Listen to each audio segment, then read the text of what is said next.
Good morning friends यहाँ पर आज हम लोग शैल शुड और शुड हैव की बात करेंगे।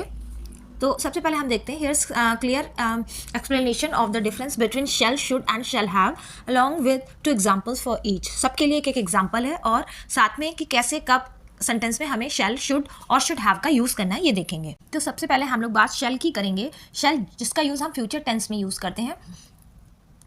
तो सबसे पहले बताया गया है कि इंडिकेट्स फ्यूचर सर्टेनिटी। अब देखिए फ्यूचर टेंस में ही शैल का यूज़ होता है। तो जो हमारे सेंटेंस में जिसमें फ्यूचर सर्टेनिटी होगी, इंटेंशन होगा या फॉर्मल ऑब्लिगेशन होगा, इसका मतलब होता है फ्यूचर सर्टेनिटी का मतलब होता है भविष्य की कोई निश्चिंतता, इंटेंशन का मतलब होता है कोई इरादा, या फॉर्मल ऑब्लिगेशन का मतलब होता है औपचारिक दायित्व के साथ हम शैल का यूज़ करेंगे। कॉमनली यूज इन लीगल और फॉर्मल कॉन्टेक्स्ट और with I and we in promises और डिटर्मिनेशन। आई और वी के साथ या लीगल और फॉर्मल कॉन्टेक्स्ट के साथ शैल का यूज़ होगा। 2 एग्जाम्पल से हम समझते हैं इसको कि I shall completed this project by tomorrow. अब आप देखो बात फ्यूचर की हुई है कि मैं अपना यह प्रोजेक्ट कल तक पूरा कर लूँगा। दूसरा सेंटेंस है I shall receive the payment once the work is done. तुम्हें भुगतान का काम पूरा होने के बाद मिलेगा। यहाँ पर भी शैल का यूज़ फ्यूचर टेंस में हुआ है कि you shall receive the payment once the work is done.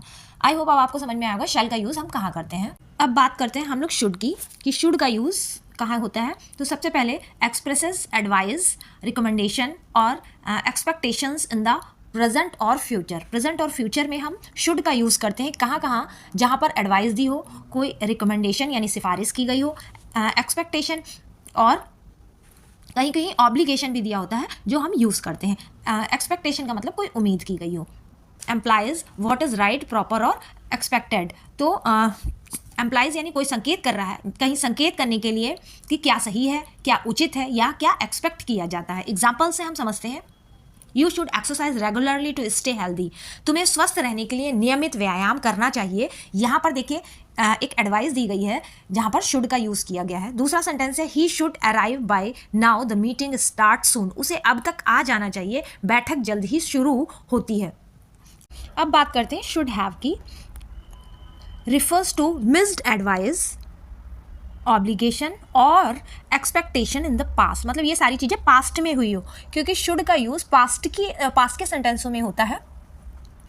Often use to express regret यानी किसी चीज़ का गिल्ट होना, और criticism for something that did not happen, या किसी चीज़ की आलोचना करना जो कि हमने पूरी ना की हो। जैसे एग्जांपल अगर हम देख लें तो you should have called me before living. तुम्हें जाने से पहले मुझे कॉल करना चाहिए था। इट मीन्स उसने कॉल नहीं की, पास्ट में वो चला गया, उसने कॉल नहीं की। ये बात उसको बाद में रियलाइज़ कराई जा रही है कि you should have called me before living. यहाँ पर देखिए आप शुड हैव का यूज़ हुआ है और यहाँ इसका मतलब है करना चाहिए था। दूसरा सेंटेंस भी देख लेते हैं। She should have studied harder for the exam. उसे परीक्षा के लिए अधिक मेहनत करनी चाहिए थी। ये यानी कि ये बात आफ्टर रिजल्ट की है कि उसने मेहनत नहीं की, इसलिए वहाँ पर कोई एडवाइस कर रहा है कि आपको परीक्षा के लिए अधिक मेहनत करनी चाहिए थी, तो आप पास हो जाती या समथिंग एल्स, कुछ भी हो सकता है। तो अब आपको समझ में आया कि शैल, शुड और शुड हैव ये तीनों मॉडल वर्ब हैं, उनका यूज़ कैसे अलग अलग तरीके से सेंटेंस में होता है और सबका मीनिंग क्या होता है।